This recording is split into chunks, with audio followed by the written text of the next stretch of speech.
In this video, I'm about to show you how to easily learn French in Memrise. First, open the Memrise app on your mobile device or visit the Memrise website on your computer. If you don't have an account yet, tap on Get Started or Sign Up.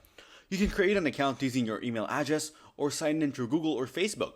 Once you're logged in, you'll be prompted to select the language you want to learn. Then scroll to the list and tap on French. Next, Memrise will ask about your learning goals. This allows you to choose how much time you want to dedicate to learning each day. You can select anything from a few minutes to longer sessions, depending on your schedule. After setting your goals, Memrise will introduce you to some basic French lessons. You'll start by learning essential vocabulary, such as greetings, numbers, and common phrases. Memrise uses flashcards, images, and audio recordings to help you remember words and improve your pronunciation.